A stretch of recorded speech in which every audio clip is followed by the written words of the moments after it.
आप देख रहे हैं खबर आपकी राजस्थान न्यूज चैनल। झालावाड़ जिले के चौमहला कस्बे में सोमवार को श्रीराम आइस फैक्ट्री मैदान आयोजित विराट हिंदू सम्मेलन में एकता और सामाजिक सद्भाव का संदेश फैलाया। इस दौरान भव्य शोभायात्रा निकाली, जो कस्बे के मुख्य मार्ग से होती हुई श्रीराम आइस फैक्ट्री मैदान पहुंची। सम्मेलन का मुख्य उद्देश्य हिंदू समाज को एक साथ जोड़कर एकता की भावना को मजबूत करना बताया गया।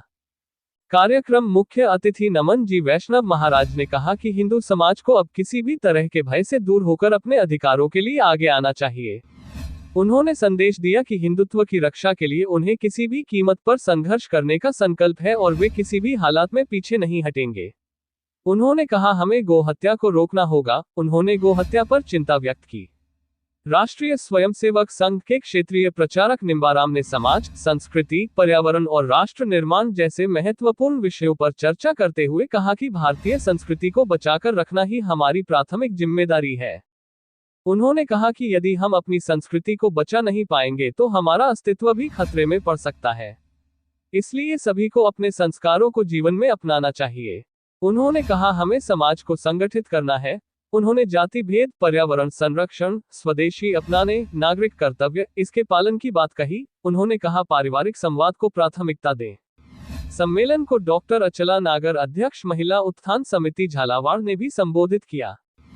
हिंदू सम्मेलन से पूर्व कस्बे में विशाल शोभायात्रा निकाली गई। शोभा यात्रा सत्यनारायण मंदिर से बैंड बाजे, ढोल नगाड़ों के साथ शुरू हुई। शोभायात्रा में आकर्षक झांकियां शरीक रही। आगे महिलाएं कलश लिए चल रहे हैं। घोड़े पर दुर्गा वाहिनी, छत्रपति शिवाजी का रूप सवार था। शोभायात्रा नगर के मुख्य मार्गों से होती हुई सम्मेलन स्थल पर पहुंची। शोभायात्रा में मुख्य आकर्षण अघोरी नृत्य रहा। शोभायात्रा में हिंदू सम्मेलन आयोजन कमेटी के पदाधिकारी, सदस्य सहित कस्बे के व्यापारी, गणमान्य नागरिक, हिंदू संगठनों के कार्यकर्ता बड़ी संख्या में मौजूद रहे। खबर आपकी राजस्थान से आबिद हुसैन की रिपोर्ट।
बड़ा गंभीरता के साथ विचार करना पड़ेगा। अगर हिंदुत्व को मजबूत बनाना है तो गौ की रक्षा करनी पहले पकड़ में आया है।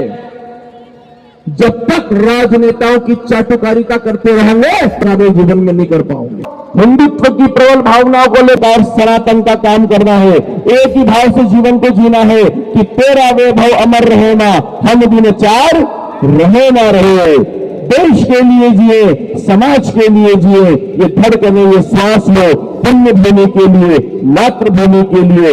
तब जाकर के कोई बात बनेगी, तब जाकर के भारत विकसित होगा और भारत हिंदू राष्ट्र घोषित होगा। कौन कौन चाहता है? कौन कौन चाहता है? चाहते हो ना भारत हिंदू राष्ट्र घोषित हो? वैसे तो है, पर घोषित रूप से घोषित कौन कौन चाहता है? हाथ खड़ा करो तो मुट्ठी बांधो। हाँ, माता की, भारत माता की, धाम जन्मभूमि की, श्री कृष्ण जन्मभूमि की, काशी विश्वनाथ। बड़े कड़े संघर्ष और कई बलिदानों के बाद हमारे इष्ट आराध्य भगवान राम लला अपने भव्य दिव्य मंदिर में विराजमान हुए हैं। लेकिन विधर्मियों को, अत्याचारियों को, आतंकवादियों को कह देना चाहते नहीं लगेगा। याद रखिए, काशी में नंदी प्रतीक्षा कर रहे हैं, मथुरा में नंद प्रतीक्षा कर रहे हैं। अब नंदी और नंद की प्रतीक्षा भी पूर्ण होने का समय आ रहा है साथियों। विराट मंदिर, भव्य मंदिर मथुरा में भी बनकर के तैयार होगा। ये हम लोगों का लक्ष्य है। लेकिन आप इस लक्ष्य को लेकर के जिए। मैं, मेरा परिवार, मेरा बेटा